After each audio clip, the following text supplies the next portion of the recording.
UP के देवरिया में police की ठाए ठाए सटीक निशाना और घुटने के नीचे गोली। निशाने पर दो लोग थे। वैसे तो चार लोग एक ही मोटरसाइकिल पर, चार लुच्चे लफंगे आवारा मनचले एक ही मोटरसाइकिल पर चार थे जब इन लोगों ने 4 अक्टूबर को घटना किया था। आपकी बेटियां स्कूल से आ रही थी, जूनियर हाई स्कूल की छात्राओं को रास्ते में रोका। चारों एक ही मोटरसाइकिल पर थे, हेलमेट तो लगाने का सवाल ही नहीं था। लड़कियों ने इनका इरादा भांप लिया था। लड़कियां भागने लगी, एक साइकिल से गिर गई, दूसरे धान के खेत में गिर गई। सारी लड़कियां चिल्लाते हुए भागी। यह वीडियो वायरल हुआ। वायरल होने के बाद पुलिस के लिए एक गंभीर मामला था, चुनौतीपूर्ण मामला था। इस बात के कयास लगाए जा रहे थे कुछ न कुछ विशेष होगा। बेटियां तो आपके घर की ही थी, आपके घर की बच्चियां स्कूल जाती हैं, आपके घर की बेटियां कहीं काम धाम करने जाती हैं, किसी नौकरी पेशा में हैं, कहीं तैयारी करने जाती हैं। सबके सामने संकट है। उभर करके ऐसे मनचले लगातार इस तरह की वारदात को अंजाम दे रहे हैं। कहीं कोई असर नहीं हो रहा है कानून का। मारे भी जा रहे हैं, हाफ इनकाउंटर हो रहा है, कहीं कहीं ऊपर भेजे जा रहे हैं, उसके बाद भी कहीं डर पैदा नहीं हो रहा है। इसलिए चिंता हो रही है कि किया क्या जाए, कैसे इन्हें ठीक किया जाए। मनोवैज्ञानिक दृष्टिकोण क्या होगा? क्या इस प्रकार की कोई दवाएं हैं होम्योपैथ में, एलोपैथ में, आयुर्वेद में? क्या इस प्रकार के मनोचिकित्सकों की सेवाएं ली जानी चाहिए? हम देवरिया कांड पर आते हैं, उसके पहले कुछ सवाल आपसे छोड़ते हैं। आपके मोहल्ले में भी ऐसे मनचले होंगे, आपके गांव में भी होंगे, और निश्चित ही आपका पाला पड़ता होगा। कभी कभी आपने देखा होगा, जैसे आप जा रहे हैं, मोटरसाइकिल से जा रहे हैं, साइकिल से जा रहे हैं, कटा करके आपके आगे आएगा, आपको लगेगा कि यह तो बड़ा खराब किया है, लेकिन आप कुछ नहीं बोलेंगे, वो ऐसे देखेगा, ऐसे देख करके फिर आपको डांटेगा भी। अगर आप बोलेंगे तो मार के चले जाएंगे। यह कौन लोग हैं? कैसे संस्कार हमने दिया है इनको? हेलमेट लगाने का तो सवाल ही पैदा नहीं होता। बूट जूता पहन करके चलें, हेलमेट लगा करके चलें, आराम से चलें, हॉर्न बजाते हुए, और इस तरह से कटाएंगे बाइक, लगेगा कि यह सीधे सीधे सिने जगत से आए हैं या फिल्म सिटी से। दोस्तों, कुछ ऐसे ही आवारा लुक्खे, कुत्ते भी कहेंगे हम, लेकिन कुत्ता कहकर कुत्तों को बदनाम नहीं करेंगे।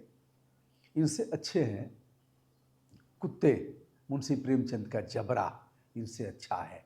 आपका जो खौरवा कुत्ता है वो भी अच्छा है इनसे है। यह बड़े बदमाश हैं।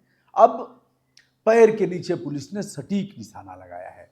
यह देवरिया का है तरकुलवा थाना क्षेत्र, जहां विद्यालय से लौट रही थी लड़कियां, और आपने इस वीडियो को देखा भी। चिल्लाने लगी, भागने लगी। पुलिस ने एक को पहले ही गिरफ्तार कर लिया था। कार्तिक नाम है उसका। नाम कितना बढ़िया रखा था परिवार वालों ने।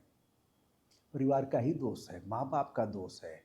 और इनका जो भी शुरू का अपराध रहा, आपने छिपाने का प्रयास किया, आपने बचाने, हमने कई लोगों को बताया है इस तरह से।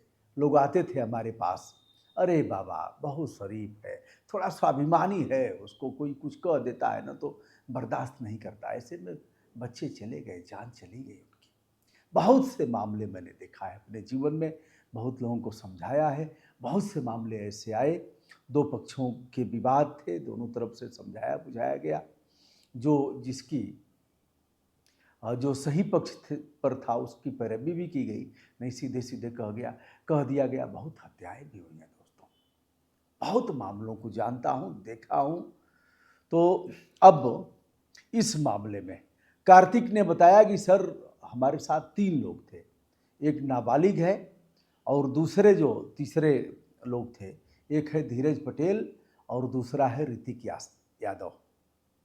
चूंकि जातीय आधार पर भी सवाल खड़े होने लगे हैं, लेकिन जातीय आधार पर सवाल इस बात पर नहीं खड़े हुए कि वह इस अपराध में शामिल नहीं था। जैसे कि मंगेश यादव का मामला आया, इस बात पर सवाल खड़ा हुआ, इस बात पर लोगों ने जम करके आवाज उठाया कि पुलिस ने इसे घर से उठाया और ले जाकर के ठोंक दिया। अगर अब तक देखा जाए तो उत्तर प्रदेश में सबसे अधिक पूरे देश को एक तरफ रख दिया जाए, उत्तर प्रदेश को अगर एक तरफ रख दिया जाए तो जितने इनकाउंटर हुए हैं उत्तर प्रदेश में एक बड़ी संख्या है, हजारों की संख्या में पैर के नीचे गोली मारी गई और ऐसे ही बहुत से लोग ऊपर भेजे गए। बहुत से मामले कोर्ट में भी चल रहे हैं। दर्जनों दर्जन ऐसे पुलिसकर्मी हैं जो जेल की हवा खा रहे हैं, जिन्हें सजा हुई है। पूर्व डीजीपी सुलखान सिंह ने अभी कहा है, पुलिसकर्मियों को आगाह करते हुए कहा है कि नेता तो नहीं फंसेगा, फंस जाओगे आप, इसलिए किसी के कहने पर, किसी के पुट्ठा ठोकने पर चढ़ जा बेटा सूली पर, भला करेंगे राम।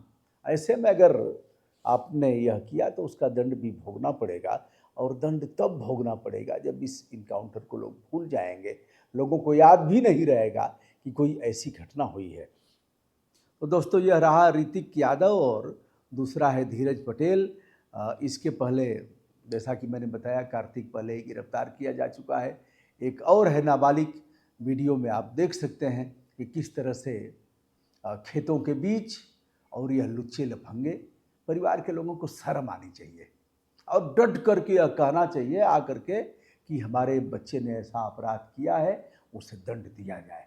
हम उसे ठीक नहीं कर पाए, हमारा दायित्व था, हम ठीक नहीं कर पाए, लेकिन अब पुलिस और न्यायालय उसे ठीक करे। मैं खुल करके सीना ठोक करके कह रहा हूँ कि हमने नालायक पुत्र को पैदा किया।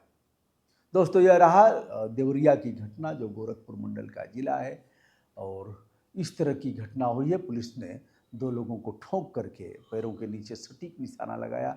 दोनों हॉस्पिटल में हैं, शेष एक पकड़ा जाएगा और एक पुलिस की गिरफ्त में है। ऐसी घटनाओं पर आपको क्या कहना है? जो आपकी बेटियों के साथ इस तरह की वारदात हो रही है, उस पर क्या कहना है? और जो वर्तमान में हुआ है, उस पर आपके कमेंट आदरपूर्वक हम आमंत्रित करते हैं। सादर नमस्कार।